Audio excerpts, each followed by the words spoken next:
Before I start, I just wanted to say, this is going to be a lot of math. And if math tends to put you to sleep, I'm sorry and sweet dreams. But what I want to talk about today is, as you can see, the Fibonacci sequence. And I want to talk about a few of my experiences with it, and what those experiences have led me to believe, what they have led me to learn about learning itself, and about the learning process. Now, many of us here probably know what the Fibonacci sequence is. If you don't, here it is. Now you do. Congratulations. A lot of us know how to get the Fibonacci sequence, how it's defined. If you don't, here it is. Now you do. Congratulations. It's the sequence that begins 1, 1, or 0, 1, depending on who you ask, and continues where every number is the sum of the two before it. So 0 plus 1 is 1, 1 plus 1 is 2, 2 plus 3 is 5, etc. And what I think about learning, this is the first learning point I want to touch on, is if you want to learn something, you have to be interested yourself. You have to be motivated to learn. You have to be intrinsically motivated to learn. And there's no end of reasons why the Fibonacci sequence is interesting and why people would want to learn about it. There are a lot of mathematical properties for the Fibonacci sequence. Here's the first one I want to talk about. Pascal's Triangle is used to expand binomials. So if you have x plus y cubed, you can see that the four numbers on the bottom there, 1, 3, 3, 1, those correspond to a certain row of Pascal's triangle, and that's what it's used for. But if you take the shallow diagonals of it, as you can see in the picture, those shallow diagonals, if you add up all the numbers, they will give you the numbers of the Fibonacci sequence. Another mathematical property, the Cassini and Catalan identities. The Cassini identity says that for any 3 consecutive terms in the Fibonacci sequence, say 3, 5, 8, if you multiply the outer two and then you square the inner one, they will differ by exactly 1. So 3 times 8 is 24, 5 squared is 25. They will differ by exactly 1 no matter what 3 consecutive terms you pick. Zeckendorf's theorem says that any natural number you can think of, any natural number can be arrived at by adding up different Fibonacci numbers without repeating any. So say you want to make 100, 89 plus 8 plus 3, 102, 89 plus 8 plus 3 plus 2, etc. Any number can be arrived at in this way. And in addition to these mathematical properties, which certainly interest me, a lot of people are interested in the Fibonacci sequence for their natural properties.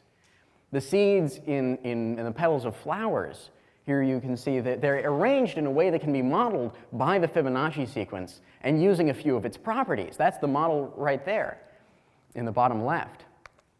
The branching of trees and leaves, if you have a tree, oftentimes the number of branches at a certain level will correspond to the Fibonacci sequence.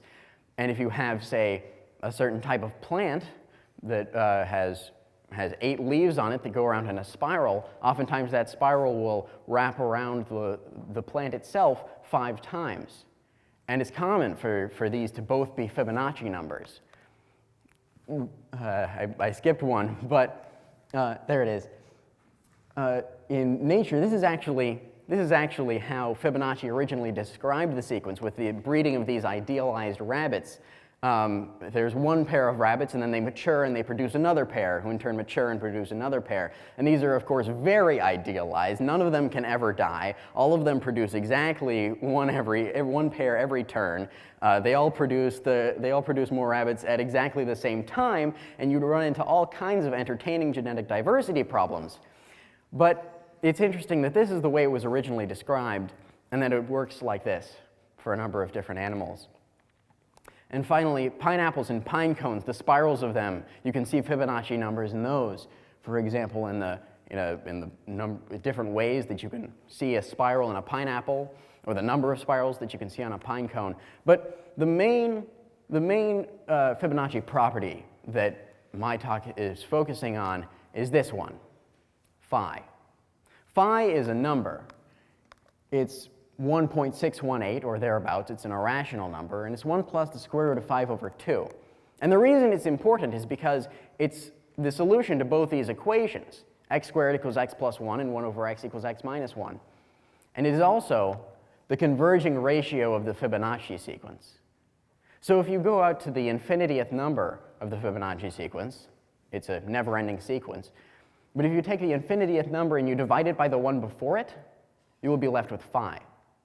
And that's what really interested me, is that this number, which is interesting in its own right, which is important in many branches of mathematics, and which seems to be the human standard for aesthetics, is such an important number to such an important sequence.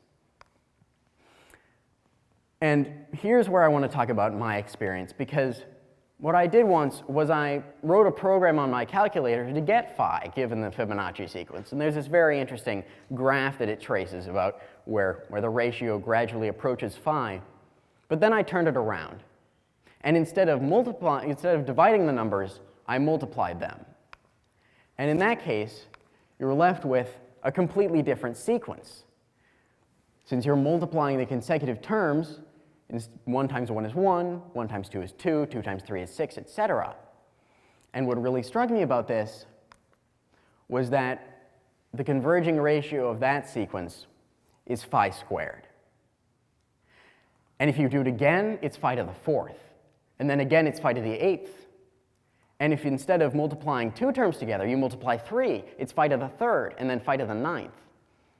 And that's what I thought was interesting, because in effect, this is like squaring the sequence. You're not actually squaring the sequence, but it's similar, and the converging ratio is squared.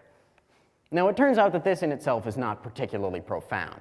The fact that this is true for any sequence with a converging ratio is short enough that you can fit it on a PowerPoint slide. And I did. But this is the first of 3 major learnings, 3 major discoveries that I had. This is just the first of them. And what I want to say is, what if I hadn't come up with this on my own? What if we had been taught this in school? What if I had taken some class and they had either shown us this proof or even just given it to us, which is common, or even if we had gone through it step by step in class? Would I have continued? Would I have learned as much as I did? Would I have been interested in it? I don't think so. I think that if you want to really learn something, and if you want to learn a lot, you have to be interested in it of your own accord. The second thing is that the sum of the squares. So let's say you square the Fibonacci sequence, 1, 1, 4, 9, 25, 64. And you take the sum of all of the numbers in that sequence up to a given point. You'll be left with 1, 2, 6, 15, 40, 104. That's the same sequence as if you multiply consecutive terms together. And that's something that only happens with the Fibonacci sequence. And this is actually well known. This I could have been taught in a classroom. If I had taken a class on mathematical sequences or on the Fibonacci sequence itself, I probably would have been taught this. But it's because I wasn't that I was able to really understand the thinking behind it and the way it works. Is because I was interested in it myself and I was intrinsically motivated. But the last one, and this is where I really found something interesting, is an explicit formula. Explicit formula is something that uses the number of the term. So for the Fibonacci sequence, it's based on the 2 before it. If you need to find the 100th term, you need to have the 99th and the 98th. If you need to find the 99th, you have to have the 98th and the 97th. And you can see where this is going. An explicit formula, all you need to know is that it is the term 100. And there is an explicit formula for the Fibonacci sequence. It's called Binet's formula. And what I did is I set about using Binet's formula to have an explicit formula for any of these sequences, any sequence where it's been multiplied together. And there it is. It's rather long, but it works, and it's for these sequences. A, which you see up at the top there, is the number of times that you've multiplied these terms together. So if it's 0, it's just the Fibonacci sequence. If it's 1, you've multiplied it once. If it's 2, twice. And you can see that the converging ratios follow that pattern. But the really interesting thing that I want to touch on is if you look at the exponents of the numerator there, they follow this pattern. It's lowercase a, or rather, it's a in a subscript, capital C1, a in a subscript, capital C2, etc. And the reason that that is entertaining is that is the 8th row, or row A, of Pascal's triangle. And in a way that's interesting because in a way it makes sense.